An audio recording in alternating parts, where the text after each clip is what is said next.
যেই টপিকটা নিয়ে আজকে আমরা কথা শুনবো ইনশাআল্লাহ বিইذনিল্লাহ, সেটা হচ্ছে কোরআনের সাথে আমাদের প্রিয় নবীজির সম্পর্ক কেমন ছিল, প্রফেটিক রিলেশন উইথ কোরআন। আল্লাহ রাসূল সাল্লাল্লাহু আলাইহি ওয়া আলিহি ওয়াসাল্লামের সাথে কোরআনের সম্পর্ক, অ্যাটাচমেন্টটা কেমন ছিল, how was his relationship with the Quran. কিভাবে তিনি কোরআনকে ধারণ করতেন নিজের মধ্যে, কিভাবে কোরআনকে লালন করতেন, কোরআনকে কতটুকু সময় দিতেন। আজকের পুরো আলোচনা জুড়ে আমরা এটা দেখব এবং একটু নিজের সাথে মিলিয়ে নেওয়ার চেষ্টা করবো যে আমরা কতটুকু কোরআনকে সময় দিই এবং কোরআনের সাথে আমাদের অ্যাটাচমেন্টটা কতটুকু, কোরআনের সাথে আমাদের ভালোবাসা এটা কতটুকু, আমরা কতটুকু কোরআনকে ধারণ করি বা লালন করি, এটা একটু নিজেদের সাথে মিলিয়ে নেওয়ার চেষ্টা করব। পুরো আলোচনাটাতে আমি প্রায় 30টি পয়েন্ট কভার করার চেষ্টা করব। প্রত্যেকটা পয়েন্ট যদি 2 মিনিট করে আমি শেয়ার করি তাহলে 30 দুগুণা 60 মিনিট, প্রায় 1 ঘন্টা। খুব সিম্পলি যদি আমি বলি যে কোরআনের সাথে প্রিয় নবীজির সম্পর্ক কেমন ছিল, কোরআনের সাথে বেসিকলি আল্লাহ রাসূল সাল্লাল্লাহু আলাইহি ওয়া আলিহি ওয়াসাল্লামের গভীর প্রেমের বাঁধন ছিল, সীমাহীন ভালোবাসা ছিল। শর্টলি বলতে গেলে গভীর প্রেমের বাঁধন এবং সীমাহীন ভালোবাসা ছিল। Because he was the living কোরআন, তিনি নিজেই ছিলেন জীবন্ত কোরআন। আম্মা জান আয়েশা রাদিয়াল্লাহু তাআলা আনহাকে যখন জিজ্ঞেস করা হতো আল্লাহ রাসূল সাল্লাল্লাহু আলাইহি ওয়াসাল্লাম ইন্তেকালের পরে, তাবিঈরা যখন জিজ্ঞেস করতেন যে কাইফা কানা খুলুকু রাসূলিল্লাহ, আম্মাজান আমাদের নবীর আচরণ কেমন ছিল, তো তখন আম্মাজান আয়েশা রাদিয়াল্লাহু তাআলা আনহা বলতেন কানা খুলুকুহু আল কোরআন, ওনার আচরণ ছিল কোরআনের আচরণ, কোরআনী জীবন ছিল ওনার। এবং ইনদামা রাসূলুল্লাহি ইয়ামশি আলাল আরদি কাআন্নাল কুরআনা ইয়ামশি আলাই, রাসূল সাল্লাল্লাহু আলাইহি ওয়াসাল্লাম যখন মদিনার রাস্তা দিয়ে হেঁটে যেতেন আম্মাজান আয়েশা বলতেন মনে হতো একটা জীবন্ত কোরআন হেঁটে যাচ্ছে, as if a living Quran is walking on the street of Medina.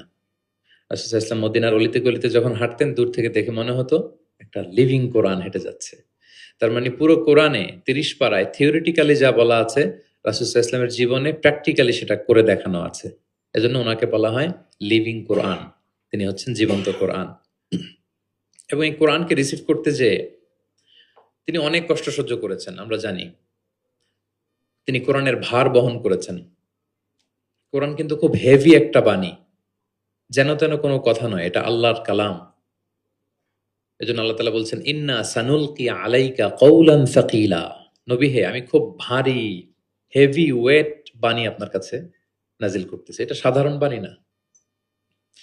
ওটের উপর বসে থাকা অবস্থায় যখন রাসূল সাল্লাল্লাহু আলাইহি ওয়াসাল্লামের উপর কোরআন নাজিল হতো, ওট মুহূর্তের মধ্যে দাঁড়ানো থেকে বসে যেত ভার সহ্য করতে না পেরে। একবার যায়েদ বিন সাবিত রাদিয়াল্লাহু তাআলা আনহুর পায়ের মধ্যে মাথা রেখে রাসূল সাল্লাল্লাহু আলাইহি ওয়াসাল্লাম শুয়েছিলেন। হঠাৎ কোরআন নাজিল হলো। যায়েদ রাদিয়াল্লাহু তাআলা আনহু বললেন যে আমার মনে হচ্ছে যে রাসূল সাল্লাল্লাহু আলাইহি ওয়াসাল্লামের মাথাটা অনেক ভারী হয়ে গেল। এতক্ষণ আমার কোনো কষ্টই হচ্ছিল না, কিন্তু হুট করে মনে হলো যে ওনার মাথাটা অনেক ভারী হয়ে গেল। আমার পা মনে হচ্ছে যে ভেঙে যাবে, ফেটে যাবে, কারণ কোরআন নাজিল হচ্ছে।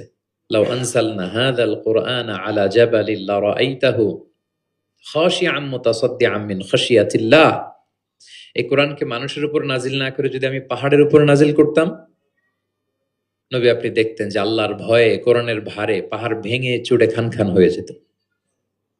ইন্না সানুলকি আলাইকা কওলান সাকিলা, এটা খুব ভারী একটা বাণী। এই ভার তিনি সহ্য করেছেন। এবং কোরআন নানাভাবে আসতো, মাঝে মাঝে মিসলা সলসালাতিল জারাস, লাইক আ রিঙ্গিং বেল। খ্রিস্টানদের চার্চে গেলে যেমনি দেখবেন ঢাং ঢাং করে ঘন্টা বাজায়, বিকট আওয়াজ হয়। মাঝে মাঝে এরকম বিকট আওয়াজে কোরআন আসতো। এভাবে কোরআন রিসিভ করতে রাসূল সাল্লাল্লাহু আলাইহি ওয়াসাল্লামের কষ্ট হয়ে যেত। আবার মাঝে মাঝে জিবরাইল আলাইহিস সালাম মানুষের সূরাতে মদিনায় এসে কোরআন দিয়ে যেতেন। রাসূল সাল্লাল্লাহু আলাইহি ওয়াসাল্লাম বলেন ওইভাবে কোরআন রিসিভ করাটা আমার জন্য খুব সহজ ছিল। এবং প্রচন্ড শীতের রাতে যখন কোরআন নাজিল হতো আম্মা জান আয়েশা রাদিয়াল্লাহু তাআলা আনহা বলেন যে আমরা শীতে কাঁপছি কিন্তু ওয়া ইন্না জাবিনাহু লা ইয়াতাফাসসাদু আরাকান, আমরা দেখতাম রাসূল সাল্লাল্লাহু আলাইহি ওয়াসাল্লামের কপাল মোবারক বেয়ে টপটপ করে ঘাম ঝরছে। আমরা শীতে কাঁপছি কিন্তু উনি হি ইজ সোয়েটিং, তিনি ঘামতেন, কারণ এটা ভারী একটা বাণী। প্রথম 5 আয়াত যখন নাজিল হলো হেরা গুহায়, ইকরা বিসমি রাব্বিকাল্লাযী খালাক, read in the name of your Lord who has created, এই 5 বাক্য নিয়ে রাসূল সাল্লাল্লাহু আলাইহি ওয়াসাল্লাম কাঁপতে আরম্ভ করলেন। হি ওয়াজ ট্রেম্বলিং লিটারালি। এবং এসেই খাদিজা রাদিয়াল্লাহু তাআলা আনহাকে বললেন যে জাম্মিলুনি জাম্মিলুনি, খাদিজা আমাকে কম্বল চাপা দাও, আমার জ্বর এসে যাচ্ছে, আমি কাঁপছি। কারণ ওই যে কওলান সাকিলা, এটা খুব ভারী একটা বাণী। ওনাকে কম্বল চাপা দেয়া হলো, তখন আল্লাহ তাআলা নাজিল করলেন ইয়া আইয়ুহাল মুজাম্মিল কুমিল লাইলা ইল্লা কালিলা, মানে হে কম্বলওয়ালা দাঁড়ান, এমন দায়িত্ব দিছে এখন বসে থাকার সুযোগ নাই, দাঁড়ান, দাঁড়িয়ে প্রচার করেন। ওই যে নবী দাঁড়ালেন আর বসার সুযোগটা পেলেন না, প্রচার করছিলেন। তাহলে প্রিয় নবীজি হি ওয়াজ লিভিং কোরআন, এক নম্বর পয়েন্ট। 2 নম্বর হচ্ছে কোরআনের ভার বহন করতে ওনার জীবনে অনেক স্যাক্রিফাইস করতে হয়েছে, কষ্ট করতে হয়েছে। এমনকি কোরআনের কোনো আয়াত যেন তিনি ভুলে না যান, জিবরিল আলাইহিস সালাম বলার সাথে সাথে পড়তে আরম্ভ করতেন, সাথে সাথে জিহ্বা ঠোঁট নাড়াতেন, পড়তেন যাতে ভুলে না যান। আল্লাহ তাআলা বললেন যে নবী, এতে আপনার কষ্ট হয়ে যাচ্ছে, আপনি কোরআনকে তড়িঘড়ি করে আয়ত্ত করবার জন্য আপনার জিহ্বাকে এত আন্দোলিত করবেন না। লা তুহাররিক বিহি লিসানাকা লিতা'জালা বিহি,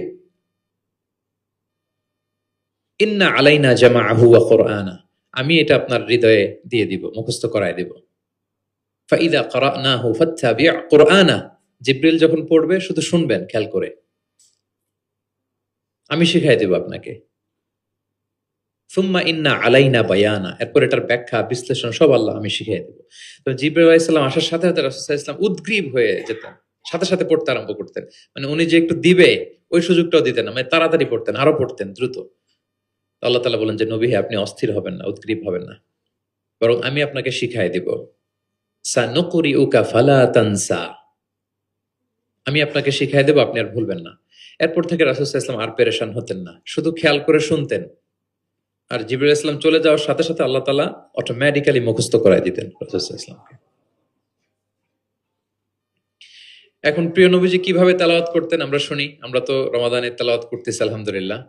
আচ্ছা, আল্লাহ রাসূল সাল্লাল্লাহু আলাইহি ওয়া আলিহি ওয়াসাল্লাম তারতিলের সাথে তেলাওয়াত করতেন। তারতিল, ওয়ারাত্তিলিল কুরআনা তারতিলা, তোমরা তারতিলের সাথে তেলাওয়াত করো। তারতিলের মধ্যে দুইটা জিনিস থাকতে হয়, এক হচ্ছে ধীরে ধীরে, দুই হচ্ছে স্পষ্টভাবে। রিপিট, আবারও বলছি, তারতিল হচ্ছে ধীরে ধীরে পড়বেন, আবার স্পষ্ট, তখন এটা তারতিল হবে।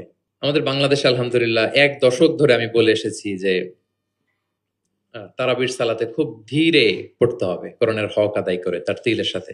আলহামদুলিল্লাহ অনেক বলার পরে এখন অনেক মসজিদে আলহামদুলিল্লাহ মসজিদ কমিটি সচেতন হয়েছে, ভালো কারীরা, হাফেজরা তারা খুব ধীরস্থির ভাবে পড়ায়। তারপরেও গ্রাম বাংলায় বা অনেক এলাকার মসজিদে এখনো এমন ভাবে কোরআন তেলাওয়াত করা হয় দ্রুত খতম দেওয়ার জন্য, এটা কোরআনের সাথে এক প্রকার বেয়াদবি হয়ে যায়। ইভেন মালয়েশিয়াতে অথবা ইন্দোনেশিয়াতে কোনো এক জায়গায় আমি একটা ভিডিও দেখলাম যে এমন ভাবে রুকুর উপরে সেজদা, আল্লাহু আকবার, সামি আল্লাহ, মানে 30 সেকেন্ডসে 2 রাকাত শেষ। আল্লাহ রাসূল সাল্লাল্লাহু আলাইহি ওয়াসাল্লাম 2 রাকাত পড়তে তাহাজ্জুদের নামাজে কত সময় নিতেন আমরা একটু দেখব। এইভাবে কিন্তু কোরআন তেলাওয়াত করতে নিষেধ করা হয়েছে, বরং আল্লাহ বলেছেন ওয়ারাত্তিলিল কুরআনা তারতিলা, কোরআনটা তারতিলের সাথে তোমরা তেলাওয়াত করবে। আল্লাহ রাসূল সাল্লাল্লাহু আলাইহি ওয়াসাল্লাম এভাবেই পড়তেন, ধীরে ধীরে স্পষ্টভাবে। ইয়ামুদ্দু বিহা সাওতাহু মাদ্দান, টেনে টেনে পড়তেন। আলহামদুলিল্লাহি রাব্বিল আলামিন, এই দেখেন টেনে পড়লাম। আর রহমানির রহিম মালিকি ইয়াউমিদ্দিন, টানতেছি না? ইয়ামুদ্দু বিহা সাওতাহু মাদ্দান, টেনে টেনে পড়তেন। ইউকাত্তিউ কিরাআতাহু আয়াতান আয়াতান, প্রত্যেক আয়াত শেষে থামতেন, পজ দিতেন। দিস ইজ কল্ড তারতিল, ওয়ারাত্তিলিল কুরআনা তারতিলা। আনাস রাদিয়াল্লাহু তাআলা আনহু বলতেন রুব্বা কারিন লিল কুরআন ওয়াল কুরআনু ইয়ালআনুহু, কোরআনের অনেক তেলাওয়াতকারী আছে, তেলাওয়াতে সওয়াবের বিপরীতে লানত পায়। কোরআন পড়লে তো সওয়াব হওয়ার কথা, কিন্তু কোরআন তাকে কি করে? লানত করে। একটু মিলায় নেন নিজের সাথে যে আমাদের তেলাওয়াতটা কেমন। আচ্ছা, তাহলে রাসূল সাল্লাল্লাহু আলাইহি ওয়াসাল্লাম তারতিলের সাথে তেলাওয়াত করতেন, পাশাপাশি তিনি খুব সুমধুর কণ্ঠে তেলাওয়াত করতেন এবং তিনি আদেশ করতেন যায়িনুল কুরআনা বিআসওয়াতিকুম, তোমরা তোমাদের গলায় যে আল্লাহ তাআলা সুর দিয়েছেন ওই সুর দিয়ে কোরআন তেলাওয়াত করো। যার যতটুকু সুর আছে, সবার হয়তো অত সুরেলা হবে না, যতটুকু, প্রত্যেকের একটা সুর আছে না নাই বলেন? যতটুকুই দিয়েছে আল্লাহ তাআলা আপনার গলায় সুর, ওই সুরটাকে ব্যবহার করে আপনি কোরআন তেলাওয়াত করবেন। রাসূল সাল্লাল্লাহু আলাইহি ওয়াসাল্লাম সুর দিয়ে কোরআন পড়তেন এবং তিনি বলেছেন লাইসা মিন্না মান লাম ইয়াতাগান্না বিল কোরআন, আমার যে উম্মত সুর করে কোরআন পড়ে না সে কবু আমার উম্মত হতে পারে না, সুর করে পড়তে হবে। বারা ইবনে আযিব রাদিয়াল্লাহু তাআলা আনহু বলেন যে আমি একবার দেখলাম এশার নামাজের সময় ক্বারা রাসূলুল্লাহ ফিল ইশাই বিত্তিনি ওয়াজ যাইতুন, মানে ওয়াত্তিনি ওয়াজ যাইতুন ওয়া তুরি সিনিন, এই সূরাটা দিয়ে রাসূল সাল্লাল্লাহু আলাইহি ওয়াসাল্লাম দেখলাম একবার এশার নামাজের ইমামতি করতেছেন। বারা ইবনে আসিফ রাদিয়াল্লাহু তাআলা আনহু তিনি বলতেছেন এবং তিনি বলেন